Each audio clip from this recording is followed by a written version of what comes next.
So hello and welcome to today's seminar, first of 2023, hosted by the International Inequalities Institute at the LSE. My name is Armine Ishkanian, and I'm the Executive Director of the Atlantic Fellows for Social and Economic Equity Program, based at the III, and also an Associate Professor in the Department of Social Policy. I'm incredibly pleased to be chairing today's seminar, titled The Role of Social Norms in Shaping Collective Action, which is part of the III Inequalities seminar series. Our speaker today is Professor Roberto González, who is a professor of social psychology at the Pontificia Universidad Católica de Chile, and he is currently a principal researcher at the Center for the Study of Social Cohesion and Conflict, COES, an associate researcher at the Center for Intercultural and Indigenous Research, and the current president of the International Society of Political Psychology. So many things, roles that you play, Roberto. So we're pleased that you have time to join us today. May I please ask our online audience to keep yourselves muted, but with your videos on where possible.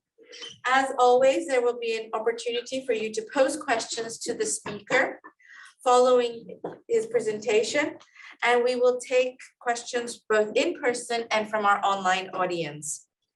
Now, without further ado, I hand over to you, Roberto, and many thanks all. Thank you very much, Armine, for your kind presentation. Thank you very much for all of you attending this seminar, and those who are in person and those who are online. Well, as Armine said, I'm a social psychologist, and I would like to share with you part of our research program that we've been doing in Chile for so many years now, and why we became so interested in understanding the process that at one particular level could drive collective action. We will focus attention on what we call social norms and the way we conceptualize these ideas in social psychology. Of course, there are a lot of literature addressing norms in different disciplines, but I'm speaking mostly from social psychology. And I'd like to start reminding you where our country is based in South America. It's a long, slim country at about 700,000 million people living in this country. And I'd like to highlight now a piece of history in which we start seeing one of the beginning of the largest collective action that took place in Chile. And this is a very common quote by former President Piñera, when a lot of countries in the region in Latin America were facing number of riots and conflict and social issues that triggered this very specific quote that he wouldn't imagine that a week later, Chile will be facing a very similar picture. He talked about Chile as being a true oasis in the region. But as I said, 6 days later, suddenly in Chile, we start seeing a huge collective action emerging because of an increase in the weight of the cost of transport. And I give you an idea, the difference in price that we're raising at about 0.3 pounds, increasing in the cost of the public transport system. The day after, students from the school system start complaining, and they went to the metro stations and making a collective action protest. So far, the students were there, very focused attention in the metro station. On Thursday, the day after, the police controlling for riots were there controlling for this collective action. And those pictures are based on newspaper and other media that portray the situation. So could you imagine what happened when riot police are meant to control collective action actively involving students from secondary school students? On Friday, so in 3 days, a lot of people from other communities start joining this collective action. And the collective action started growing and growing and growing over the year, over the days, and in the different metro station and over the country. So the next days, they start burning and a lot of public transport and properties and became very, very radical. And out of our 120 metro stations, 78 were looted and destroyed and making fire on them. That was a huge, massive event that transformed the reality in Chile in almost 3 or 4 days. Saturday the 19th, the president declared the state of emergency and a curfew. Imagine for us in Chile, having experienced a dictatorship back in the 70s, was a very strong message, seeing militaries taking the street to control for these collective actions. As you can see in these images, that was happening not just in Santiago, but in many cities across the country. The situation was very unstable, and obviously a huge, massive political crisis was installed in the government and the country as a whole. Well, this is a very basic description of what's happening in the media and what was portrayed in the media out of this critical condition. And I would like to connect at some level what was happening in Chile prior to this massive event of the outbreak. We've been, of course, researching and thinking a lot why this effect were so strongly expressing in collective action in Chile. And just to give you an idea, I will share with you some information that clearly shows how Chile was experiencing significant development during the last 30 years. After we recovered democracy back in '89, several governments were taking place and implementing a number of policies and changing the way Chile was portrayed in different indicators. So you will see how much this development was also changing the Chilean society expectation and about the future, about the growth in economic and social issues. This is an example. The data is not currently updated, but will give you a sense of what was happening in Chile.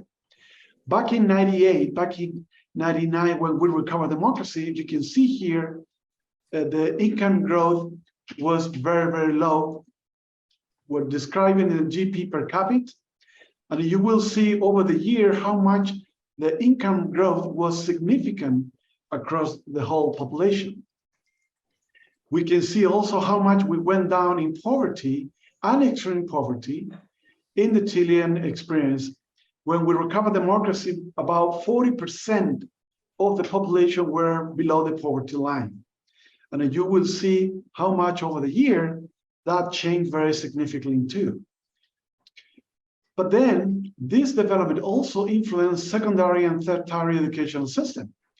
This is the average year of education that people were having with 15 years old onward, and you will see the retention of number of years was increasingly higher over the years too.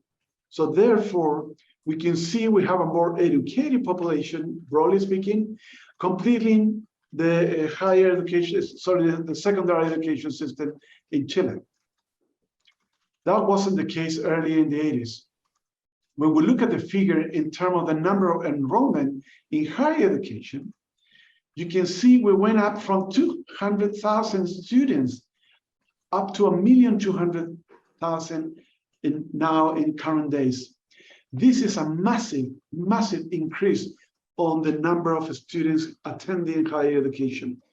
Of course, it doesn't mean that all education in the higher system are equally good in quality, but still, we know there's a strong gap between the income coming from people who attend higher education versus who go to technical training or who never go to any further education after leaving the school. As you can see in this figure, funding was also a big issue, and as long as the number of students grows in the system, funding also was growing too. So that gives us opportunity to many people from middle and lower class group attending higher education. So even though this economic growth during the last 20 years, 30 years, still Chile remains as one of the most unequal countries in the world. Let's have a look at some of this income share percentile by quintiles.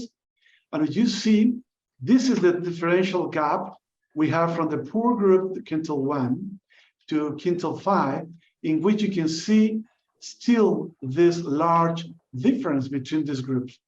Though the trend is being changing over the years, so the distance here is lower compared to this one, still there's massive inequality. If we look at the Gini index, this is the index that is being portraying the inequality in the level of Chile.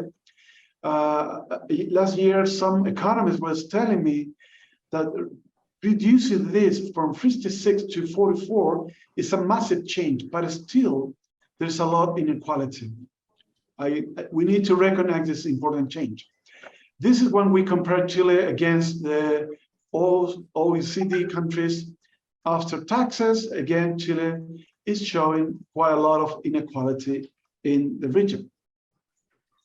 Another interesting indicator that seemed to me very relevant for people describing the collective action was the amount of debt out of their income. So when people start seeing their level of debt is overloading their income in so many percentage, in so much percentage, they were really experiencing struggle and problems to deal with life and to face a number of social and mental issues because of this huge amount of debt. Then here we have some examples of what I call the dark sides of the mood, because we start seeing a number of corruptive actions coming from different institutions. This is the case of the military, but also we see some collusion of public companies, private companies, or pharmacies, or the church, who were exhibiting a lot of collusion, a lot of problems, sexual abuse. So people start seeing that most of the institutions that were relevant in the country were going down on trust. This is the police scandals and corruptions.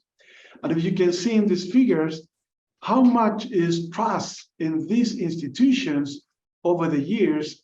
So since August 2015 and to December the year last, you can see how much trust is going down and down systematically.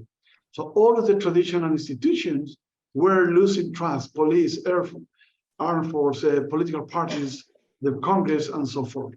So it was a lot of things happening in the Chilean population that was associated with an increased social demand for social change over the year.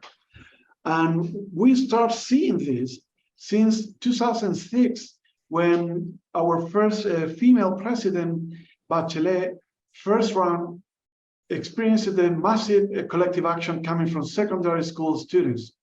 They were collectively, actively acting because of the quality of education. Then in 2011, re-emerged this movement, now increasing the number of higher education, university and college students protesting for the same very reason. 80% of the population at that time were supporting this collective action. And of course, you can imagine how much that could drive collective action. And this is the biggest ever collective action in Santiago recorded. 1.2 million people attend this action. That was in October 2019, right after the outbreak, when the society as a whole decided to actively get engaged in collective action. That happened in many regions in Chile, and that was the beginning of a significant change that is still ongoing in the country. Of course, some of the rhetorics that were taking place in the country were also influencing a lot of public opinion. That was another quote that President Piñera did at some point. And of course, imagine what's happened when people start protesting against the government, and particularly against Piñera, because they were engaging allegedly in a war. So how important are the rhetorics coming from the authorities? Now, all of this is a short descriptive of this social context. Now, I would like to put your attention and try to understand why some of these phenomena are related to norms. And I will provide some evidence to demonstrate that social norm could play a significant role in guiding behavior, particularly guiding collective action behavior. In psychology, as is the case in many other disciplines, norms have taken a significant role because they influence behavior and people conformity. There's famous traditional experiments in social psychology in which it clearly shows how powerful are norms to guide individual behavior.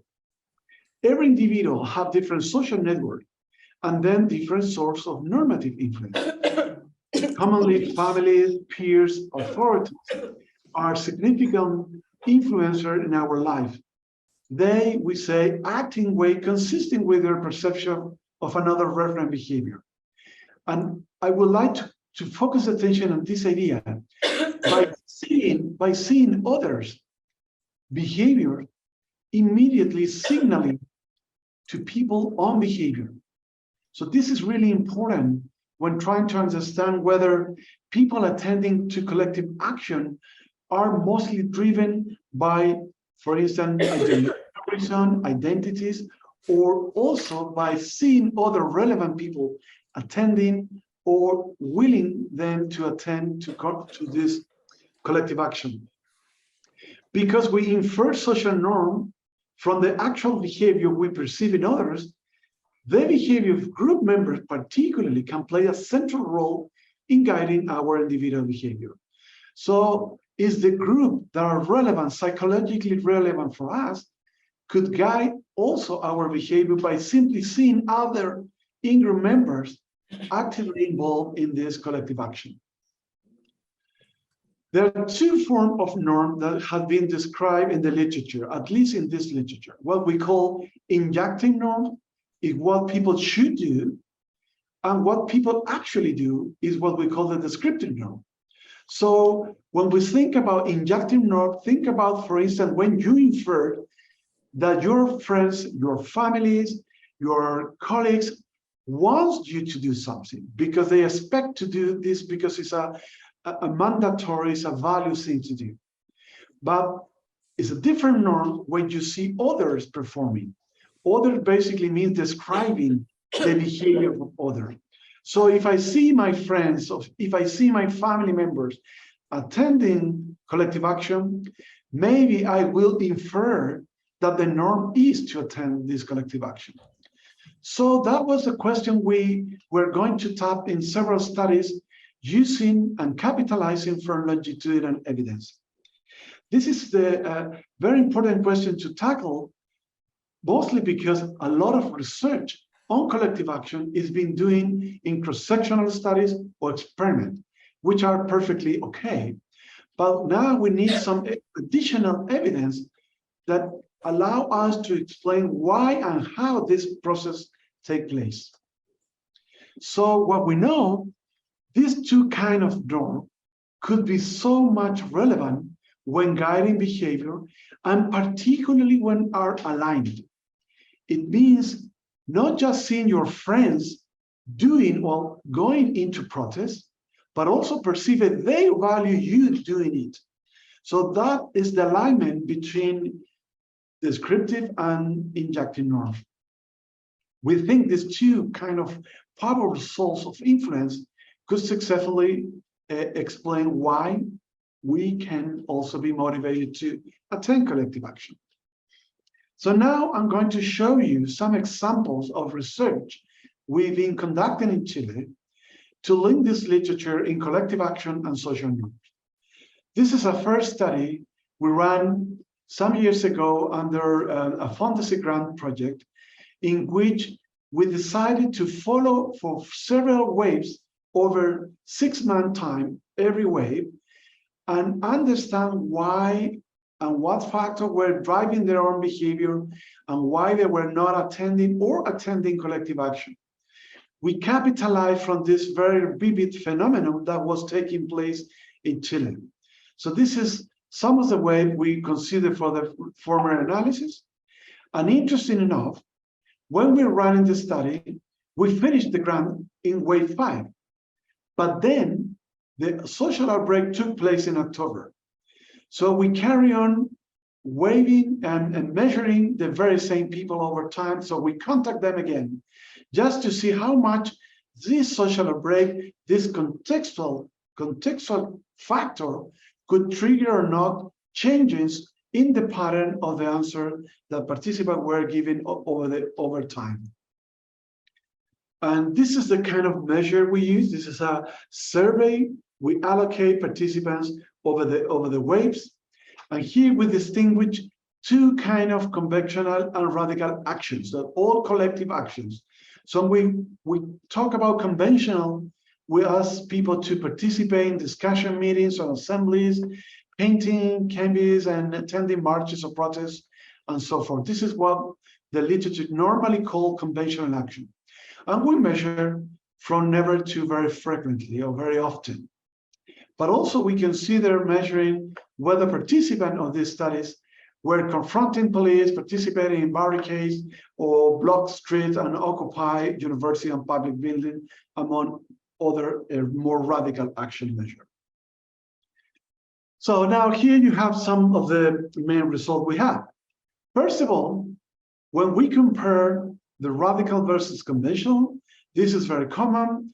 The radical actions are far less frequent normally in the population compared to the conventional. This is the gap we normally observe between collective radical and conventional. However, you can see that after the social outbreak, both kind of collective action increases. So the social context did produce an impact on our participants. Now, in the next slides, I'm going to see whether these two different groups will behave differently, is whether these conventional participants were all of them following the same pattern. That is allowed to do using specific techniques that allows to separate, if you want, the pattern of participant over time. It's a longitudinal technique that allows us to do this. So within the people participating in conventional actions, we distinguish three different groups.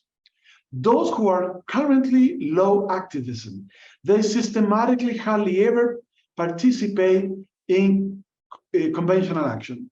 Then we have those who call the medium activism, and those who were actively involved all the time, over the months, over the years. So you can see at least 52% of the sample were mostly non-active, against 13 and 35% who were exhibiting different level of participation. But again, interesting enough, the social outbreak induced a very important change in the pattern of those three groups, increasing the level of participation. Now, for us, we are social psychologists, we wanted to see what psychological factors were connected to this shifting and interesting in driving this behavior. One of the things we measured was the level of anger. Anger against the system, anger because of the debt, anger a lot of several issues. And you can see here, anger level was very high among all of these three groups that I mentioned, particularly the ones who were more active. So anger is positively related to conventional collective actions. It's a kind of driver to collective action. But however, after the social outbreak, all of them increases anger again and put them more similarly after experiences the outbreak in Chile. But also, we also measure a new system belief we're targeting in different research now, is the idea that people end up believing there's nothing to lose, so we can engage in action that are more radical in the future. You can see the nothing to lose belief increases again after the social outbreak. It was present, but strongly present in the high activism, which is consistent with what we were expecting. And then we have this injunctive norm idea. whether perceiving your friends want you to attend, did it change your own behavior? And the question is yes. The evidence shows that there's a strong influence coming from the friends network. If you perceive they want you to go, they actually did go more strongly than they usually does. Now, we turn now to the radical collective action. As I told you, those measures are rather low, and 85% of the sample did never, ever actively engage in radical action, except this positive increase here, but still very low compared to those who were more actively involved systematically. So those correspond to 4% of persons who were actively involved over the months, over the years in radical action. But still you can see this gap between these three groups. Again, the correlates, anger was very high for this three group, but interesting, look at the low activism in radical action. They increase their anger level very significantly to reach the same level as the median activism. Then when we look at Nassim Toulouse, you can see again a strong trend in growing the Nassim Toulouse idea, which corresponds with this idea of increasing radicalization. Franz Jack syndrome was less clear pattern, but still it was more significant increase for those active involved in collective action, radical collective action. Now, I'd like you to focus now the attention of another group which is so strongly influential in our life. Even if we know in politics that families are so important, there is a few research understanding the process that took place involving the role of family. As we know, political development is embedded in the context of families. So children's political standpoint grows in the context of the families.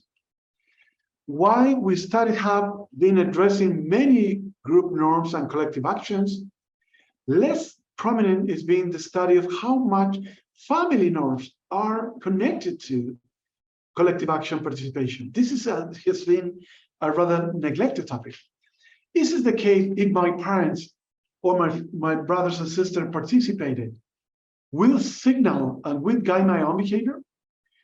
If my parent doesn't want me to participate, that would stop me going attending collective action. That's the kind of influence we're interested in understanding. Here, we're focusing the attention on both and descriptive.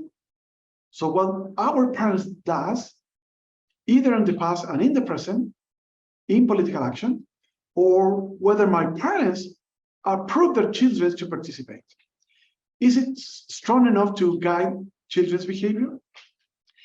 This is a completely independent study, and that was based on an interview process and then a questionnaire we did with couples, parents and their children, parents that were all of them involved in collective action against Pinochet during the dictatorship back in the 70s and the 80s.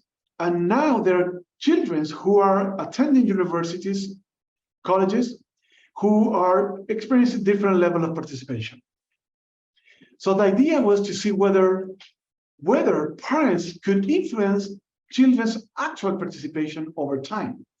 So is it any connection between seeing your parents or wanting your parents for you to participate?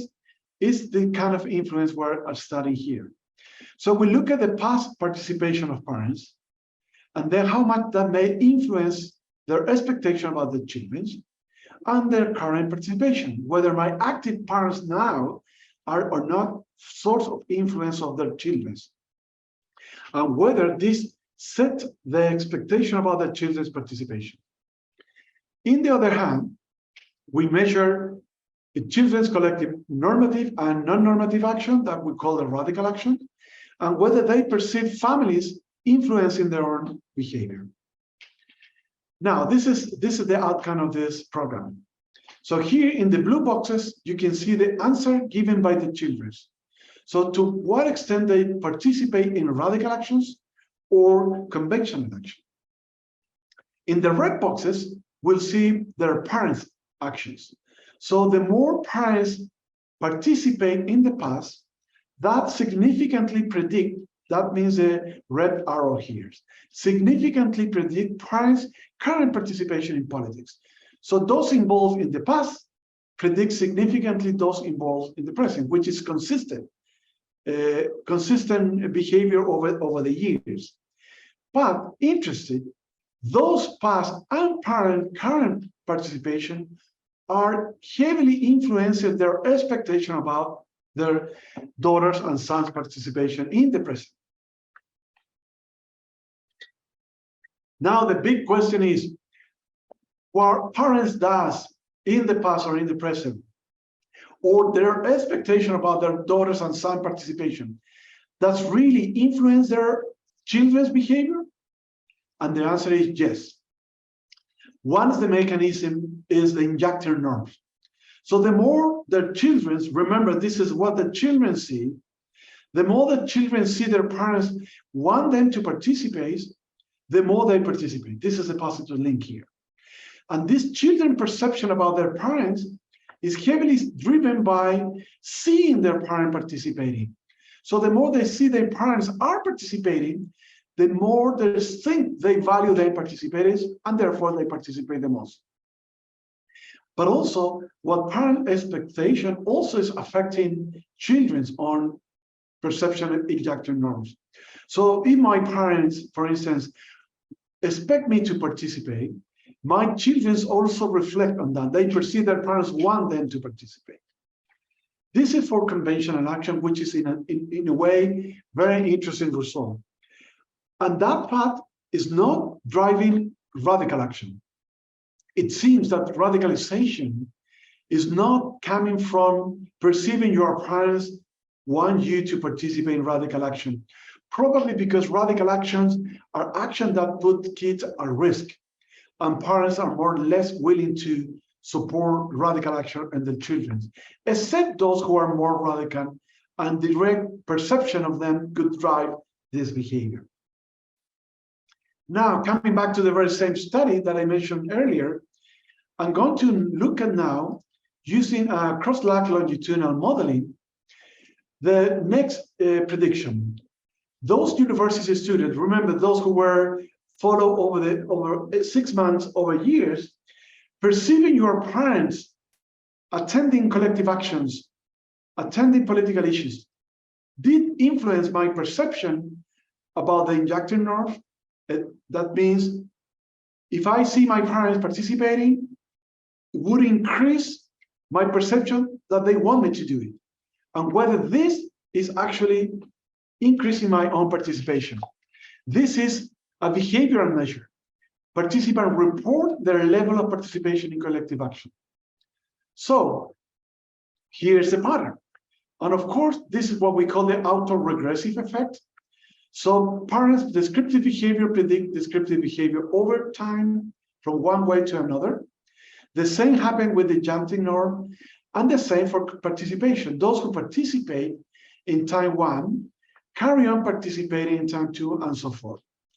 The big question is whether these variables are connected as we expect. First, replicating the previous studies, the more I perceive my parents participating, the more I participate. Over time, this is 6 months later, and then again. But also, if my parents participate, if I perceive they participate, I strongly believe they want me to do so. And that happened again systematically, here and there. But interesting enough, this indirect effect is significant, meaning that if I perceive my parents participating, the more I think they want me to participate, and I increasingly change my participation over time. So this is a really longitudinal mediator effect of change over time. But also we discover the norms are also influencing descriptive norms. So if I think my parents value me, increases my perception that they also are participating more over time. No opposite effect in the other direction. When we look at the radical action, as you can see, is pretty much the same pattern, except that this direct link is gone. But it's through the injunctive norm, again, that predict radical action. Now, We move forward to the last study. I'm just about to finish now.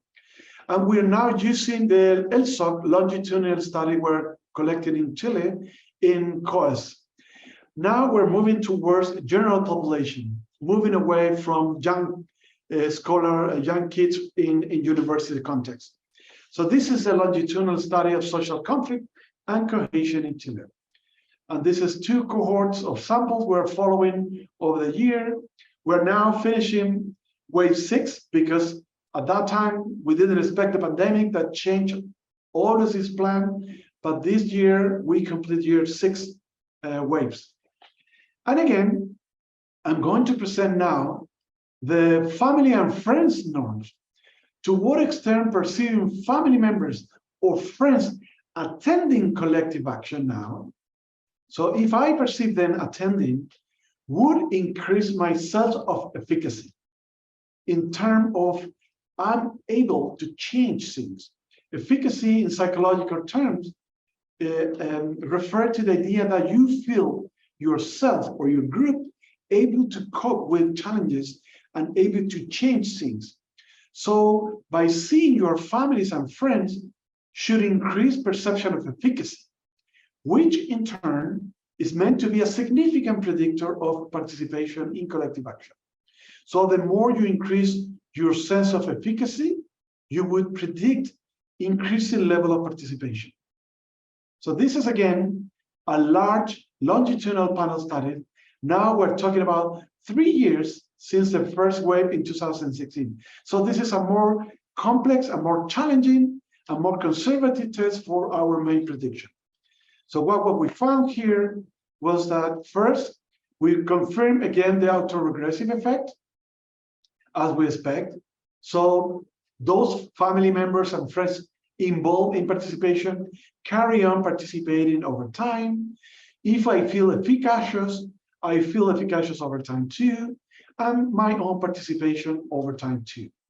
The critical question was to see whether this effect was actually influencing the psychological mechanism. And indeed, it was significant. So over time, from 1 year to another, you can see that seeing family members and friends participating increased individual self-efficacy, which in turn also predict participation over time. Family norms, descriptive norms also guide on behavior. This is a consistent pattern that seeing others, members, families, and friends could also predict significantly change over time in my own level of participation. This is the influence of this social descriptive norm this time. And then we confirm the indirect effect of efficacy, which basically means that norms are influencing participation over time, partly because it influences the sense of efficacy. So seeing others participating in not just guiding my direct behavior, but also increasing my sense of efficacy, which is a psychological mechanism. Interesting enough, participation over time, my own behavior, could also make me think my families and friends also participate over time too. So this is a kind of reverse pattern of connection. So here's a summary of the discussion. When researching in collective action, I think we need to take care and we need to consider the social context surrounding the environment. I didn't mention here some research we've done with the way police were facing a protester, which is another story, but very important to address. But those expectations coming out of the long-lasting development that Chile was experiencing, the perception of social inequality, the distrust in any given institution there used to be critical institutions in our history are gone. The distrust is increasingly higher and obviously an important aspect to consider. The fear of vulnerability and uncertainty, unemployment, income, salary, debt, all of these phenomena attached to social issues, we believe are connected to this environment that triggered this social collective action. But also anger, contempt, the use of power, collusion, public-private institution destroyed because of this negative outcome also were associated with these negative emotions that people were exhibiting and telling and sharing with others by the time of the collective action. The social outbreak in itself also fueled radical and conventional action. It mobilized people for months up to the pandemic. And we always said the pandemic saved Piñera's government because the lockdown literally reduced radical and conventional action, though not to zero. We have some extra evidence in follow-up studies in which we follow on this issue. We also can see this important evidence that norms should be taken into account. The fact that others significant to us, either families, friends, could very influence in our own behavior in collective action. So this is a very important take-home message. The intergenerational transmission of collective action is a novel aspect too. So those people who were engaged in the past somehow were transferring the experience to the new generation. Parents, families and friends, contact with other protesters are all sort of different normative influence on behaviors. This norm, the question whether this norm operate in the same fashion across different social movements, that's a very important question to describe. And of course, this is very particular for the Chilean context, but there are a lot of collective action ongoing in the world too. And I would like to portray the idea of the normative influence at a large scale. As you are aware, many countries have been experiencing collective action. In many regions, in the Arab countries areas, and in Africa, in China, in Hong Kong, in the US, in Europe. So it's a global phenomenon. And many scholars now are arguing that social actions, collective actions are going to stay here for a long time. Climate change issues, political instabilities, populism are good examples that are now triggering a lot of collective action. And let me finish briefly an example of how global norms could also influence other behavior. Adopting and supporting social movements or social cause in other processes in the world. I don't know if you remember, but in Chile, there was a collective action created by females, mostly females. There was a group that created Las Tesis, A Rapist in Your Path. It was a song in which female protesters were describing in a very vivid way the sexual violence and different expression of stopping the male dominant orientations toward female. But that was in Santiago, a massive collective action in front of the National Stadium. But then that movement replicated very rapidly in many regions in the world. This is Istanbul, this is in Paris, London, and many other places in the world. That's Spain. And if you look at map in different days of the HM, the International Women's Day, you can see a lot of this movement has been taking place in different cities. In our view, this is also a sort of normative influence coming from one group to another, who are addressing common goals and common cause. Another example, the Hong Kong protests, again, the Black Lives Matter. People following social network are also under the influence of other groups and other movements. And we were told back in the 2011 movements in Chile that many of the movements coming out in Europe were inspired by the collective actions in Chile. Social media is a very significant, powerful sort of influence that now we are also studying because of the normative influence that it might portray in collective action. So that's it. Thank you for attending the seminar. I'm going to stop now because I would like to receive comment, criticism, suggestion, whatever you think, whatever you want to comment on this seminar and presentation. Thank you very much.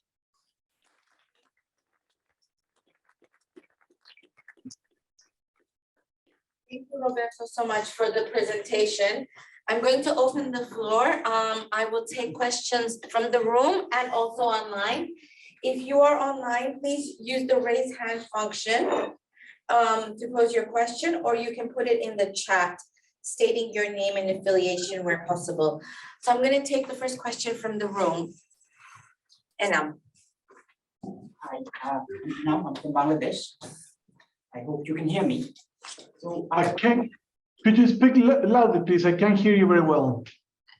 There's a microphone at the front of the room if you wouldn't mind standing under that. Sorry. I hope you can hear me. Thank you. Okay, the question is around privilege.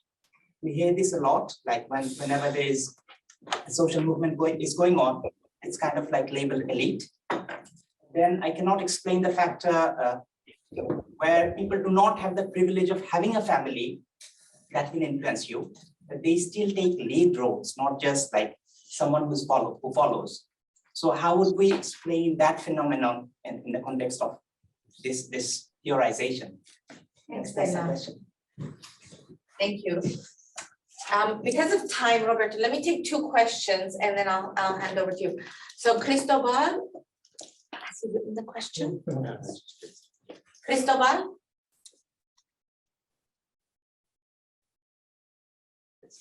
Is that the question? Is there a standard measure to assess social norms? So Roberto, over to you to answer those two questions. So one is about privilege, about what about people who don't have family, and then the other one is about the measurement.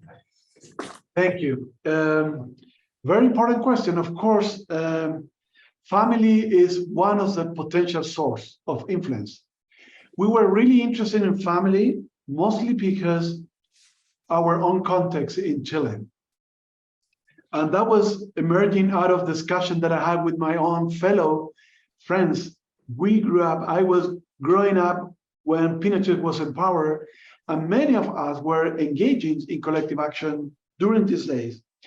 But having said so, I have some colleagues and friends who got children in college, university, and none of them are engaging in collective action. But others whose son and daughter are actively involved. And that triggered the question, what happened in the environment of a family in which we normally grow up and we are normally socialized politically, where we learn our political attitudes and values? What happened in the process of this socialization story that explains why some students in the university are not motivated to engage in collective action, even they belong to families and environments in which they were socialized politically.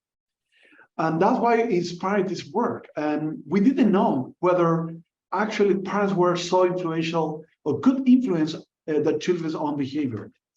And of course, coming back to the first questions, if you happen not to have any family members because they don't live and they're not having access to your life, of course there are other sources of influence, because normally human beings were surrounded by other significant people.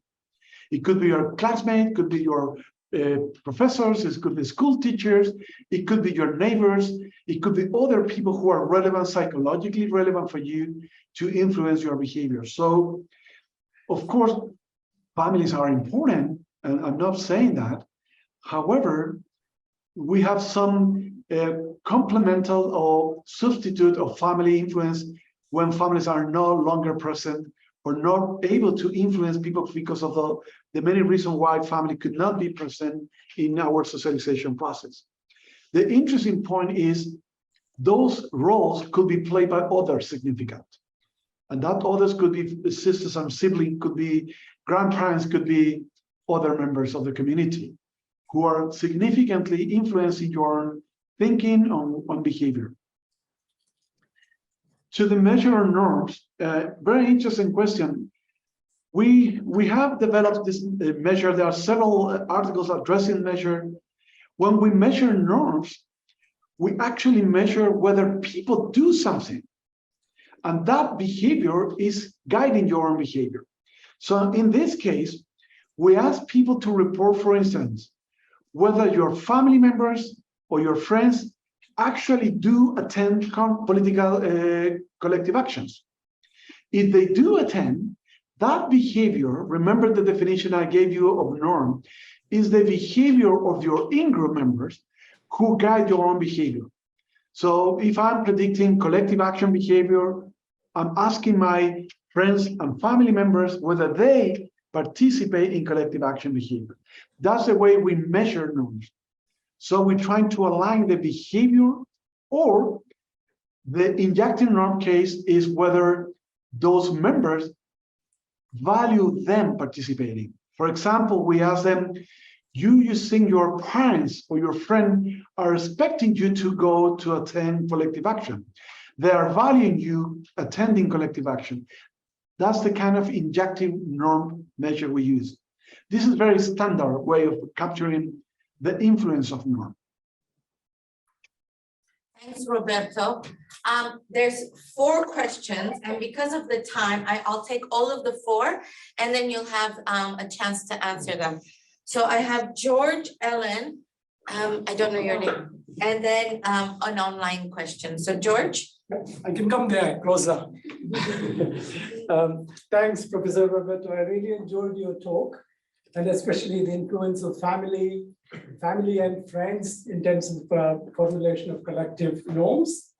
My question is in relation to methodology, where did you have other categories like along with the family, along with friends, did you have something like, for example, the influence of religion, influence of ideology, whether that shaped their norms of collective action? Because if you look at all the liberation theology, basic Christian communities and so on led to a lot of collective action. Similarly, radical ideologies, Marxism led a lot of people across the world. Again, religion also leads to negative collective action, like in India, the right-wing Hindu religious sentiments lead a lot of collective action. So in terms of methodology, thank you. Great question, thanks, George. Ellen? Okay, hope this, it's definitely over the speakers here. Hola, Roberto. I'm Ellen Helsper. I have known you for a very long time. I will get in touch by email. But my question is, actually I have 2 questions, but you can choose which one to answer in relation to time. So I wondered if you looked at negative norms against collective actions of parents and whether they have the same effect as these positive injunctions, and if you looked at the interaction, whether parents have participated but then told their children not to, so that kind of interaction. And my other one is more practical, so you can figure out which one you want to answer. Is about, okay, and now what do we do? I think there was a question in the chat about this as well, because if these are privately constructed social norms within the family or within intimate close groups of friends, then an outsider would probably not be that capable, especially if you talk about reference of changing these norms or influencing these norms in any way that we might want to. Thanks, Ellen. That was Helen? Sorry, I couldn't hear you very well. Helen? Ellen, yeah. That was Ellen Helsper, Okay. and I'm Eleanor Power. I think really echoing George's question and Ellen's as well. So you are focusing on a very local sense of norms, looking at the family and friends, but picking up on George's questions, what about sort of societal expectations, larger norms? And as Ellen says, those are often going to be experienced as constraints on behavior, as something that prohibits things. And maybe to echo that further, that you're studying a very particular moment. You're studying positive action, people being propelled towards action, and a moment really of norm change. So how is that then shaping the conclusions you're reaching here, given that you're looking at sort of successful norm change? Thank you. Thanks, Eleanor. There was one question online.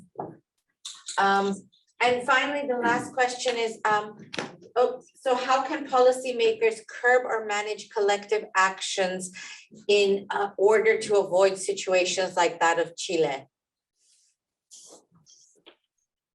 So you've got questions about, apart from family, what about ideology and religion? Did you look at negative norms? What do we do about it? The question from Eleanor is also, along those lines in terms of factors. And then a so what question of what can we do? Thank you. Let me try to address them all. Armine, could you write down a little bit of the question in the chat, because I can't hear you very well, but I spotted one about negative norms, right?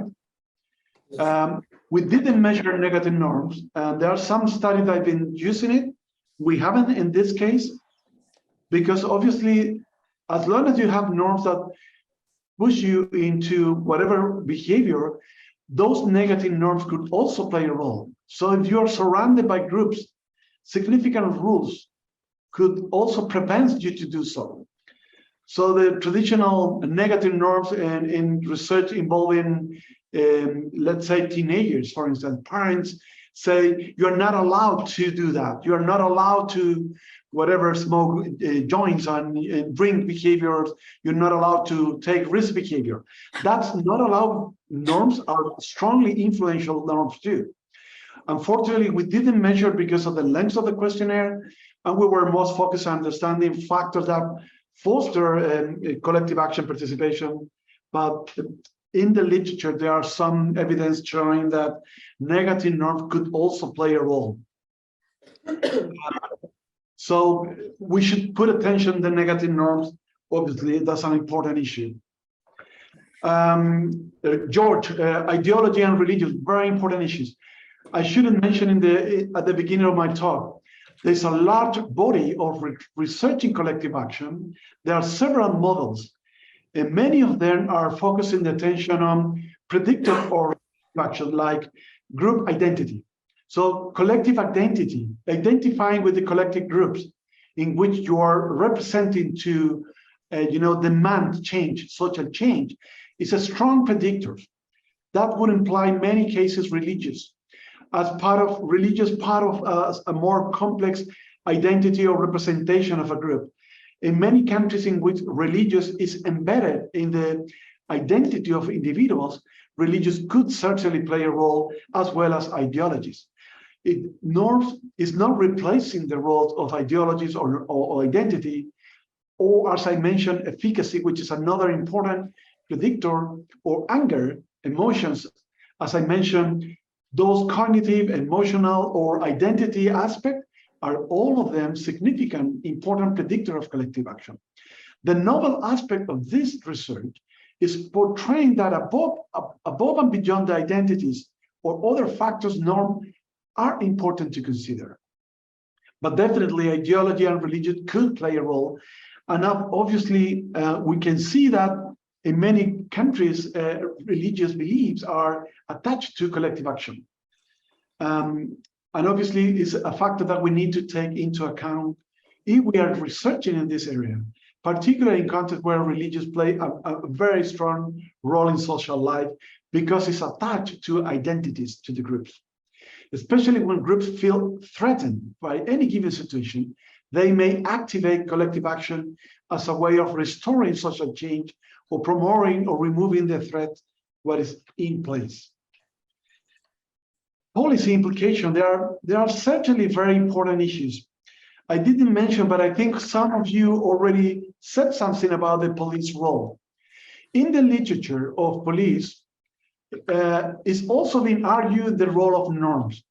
What we know from the literature, that the effectiveness of the way the authorities, through the police, demand to the protester could also increase their radicalization. It means that when police try to disperse demonstration with disproportionate, indiscriminate use of force, the protester could perceive this as an illegitimate action against whom they need to be fighting. That's why radical groups are integral of demonstration, particularly they changing the norms of the group. They legitimize the group radicalization when they perceive the use of extreme force by police is threatening their goals to protest. So affecting the legitimacy of the action could trigger collective action, more radical ones. So the radicalization is a function of legitimization of the action, because protesters think to defend against the police, stopping them to do whatever their goals are.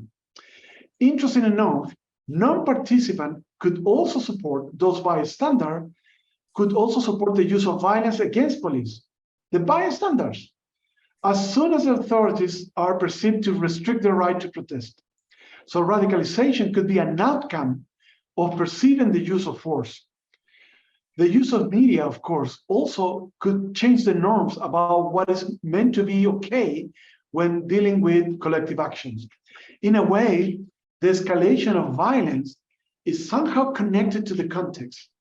And that's why it's so important for police to understand that rather than affecting the goals of the movement, they should kind of protect the movement to allow protesters to express their anger or express their needs in the collective action, and to avoid creating new norms. When the group change the norms from normative to radical action, it's very difficult to stop, because radicalization became legitimized way of dealing with collective action, of dealing with police repression. That's why this militarization of police with dealing collective action are most of the case inflaming and inducing an increase in the collective action problems. So Roberto, there was the final question from Eleanor that I put in the chat.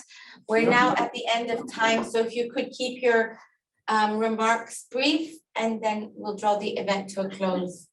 I know we didn't have enough time to address everything. Thank you very much for your question, Eleanor. Very important question. Definitely, what we know from the literature and norms, the groups who are more close to using psychologically are more influential. And that's why broad norms are important. We follow the Constitution, we follow the norms of driving, we follow the norms of the justice, but of course we also broke the norms. It doesn't mean we are not breaking the norms to those groups who are relevant and close to families and friends. But it's an interplay between the broad norms as well as the subgroup norms that also guide your behavior. But if the norm is too broad and is far from your own identification, you think that norms are not your norms. So if your in-group, in a way, is strong enough, therefore you believe in that norm. Let me give you an example. Distrust in the government, distrust in the authorities, allow people to break the norm more easily when you trust the authority, when you trust the government, you trust the country. So those groups who are relevant for you, you would probably follow more this norm than when you don't feel attached, don't feel identified with this group. And that's why it's so important to recover trust in institutions, in political institutions, in government. National identity is another factor that I was mentioned could trigger collective action. But if you don't identify with your group nationally, collectively, you are less willing to follow whatever the norms are, because the norms are powerful source of influence, particularly in groups are relevant psychologically to you. So we should keep in mind those broad norms are important, but people may think they are not important when they don't feel belonging to this group, and particularly when they don't feel represented by this group. So we need to keep an eye on that too. Thank you, Roberto. I think this has been really interesting, and I have some questions, but anyway, I won't abuse my position as chair. So it's been a pleasure for me to chair this event, and thank you again, Roberto, for your very interesting presentation, and thank you to everyone in the audience, both online and in the room, for joining us today. If you'd like to hear more about the LSE's International Inequalities Institute, please visit our website to learn more about upcoming events and to sign up for our fortnightly newsletter. So until we meet again, thank you and goodbye, everyone. Thank you very much for attending. Bye-bye. Bye, Armine. Thank you for inviting me.